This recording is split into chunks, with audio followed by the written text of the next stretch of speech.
কি সমস্যা আপনার? আমি এতবার এত করে আপনাকে বলছি যে আমি আপনাকে ভালোবাসি ভালোবাসি, আপনি তাও আমার কোনো কথা পাত্তা দিচ্ছেন না, আমার কোনো কেয়ারই করছেন না। ঠিক আছে, আমি পুলিশের কাছে যে আপনার নামে কমপ্লেইন দিব।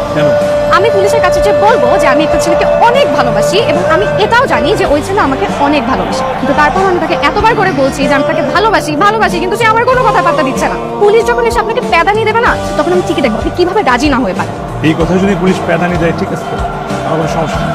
কেন বুঝতেছেন না? আমি এত সুন্দর করে আপনাকে বুঝাচ্ছি যে আমি আপনাকে অনেক ভালোবাসি, কিন্তু আপনি তাও বুঝতেছেন না। আচ্ছা, আমার মধ্যে কি কোনো সমস্যা আছে? আমি কি দেখতে খারাপ? আমার মধ্যে কোনো সমস্যা থাকলে সেটাও বলেন। কি সমস্যা আমার মধ্যে? আমাকে কেন ভালোবাসা যাবে না? আজকে আপনি বলেই ছাড়বেন। আপনি যদি এখান থেকে না বলে চান, আমি আপনাকে এখান থেকে কোথাও যেতে দেবো না। বলেন কি সমস্যা আমার মধ্যে? আমাকে কেন ভালোবাসা যাবে না? কারণ ভালোবাসা বিশ্বাস করি না।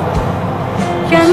আমি যখন অনেক ছোট তখন আমার মা আমাকে আমার বাবাকে ফেলে পৃথিবী ছেড়ে চলে গেছে। তো আমার বাবা আজ পর্যন্ত আমার মাকে বলতে পারে না। সে তার স্মৃতি নিয়ে বেঁচে আছে। ভালোবাসা আমার বাবাকে কষ্ট দিচ্ছে, আর যেই ভালোবাসা মানুষকে কষ্ট দেয় সেই ভালোবাসা আমার দরকার নেই। আপনি শুধু ভালোবাসার কষ্টটাই দেখলেন, ভালোবাসার আনন্দটা দেখলেন না। আপনার আম্মা মারা গেছে, এত বছর হয়ে গেছে, কিন্তু আপনার আব্বা কিন্তু তাকে এখনো মনে রাখছে। 1 মিনিটের জন্য কিন্তু তাকে ভুলে নাই। মানুষ বাঁচে কি নিয়ে জানেন? মানুষ বাঁচে স্বপ্ন নিয়ে। আর মানুষ কাকে নিয়ে স্বপ্ন দেখে জানেন? তার ভালোবাসার মানুষকে নিয়ে। কিন্তু আপনার জীবনে খুব ভালোবাসার মানুষই নেই, আপনি বাঁচবেন কি করে? আমাকে এত জ্ঞান দিতে নেই কাজ। ঠিক আছে, এখন থেকে আমি আপনাকে কিচ্ছু বোঝাবো না। 1 দিন 2 দিন 10 দিন, আপনি কয়দিন রাজি হবেন, কিন্তু আমিও এখন থেকে এই মুহূর্ত থেকে খাবারের একটা দানাও মুখে নিব না। তারপর দেখি আপনি কিভাবে রাজি না হয়ে পারেন। কই মনি, খাইতে আয়। খাবো না।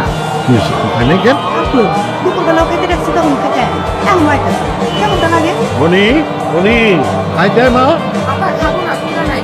তুমি কিছু বলছো নাকি? আমার কথায় কারো কিছু আসে যায়? হ্যাঁ, আমি তো এবারে কাজের লোক, আমি কিছু কইলেই কি আর না কইলেই কি? একটা কথা কইলে শুধু শুধু উত্তর দিতে শিখো, সব কথার তারা ব্যাখ্যা করতেছে। হয়েছে আর লাগবে না। কি রনি মিয়া, অবস্থা কি? হিসাব নিকাশ কি শেষ হয়েছে নাকি? হ্যাঁ, আর একটু বাকি। আচ্ছা, অসুবিধা নাই, হিসাব নিকাশ শেষ করো আর মোবাইলটা রাখো, আমি নামাজটা পড়ে আসি। আসসালামু আলাইকুম।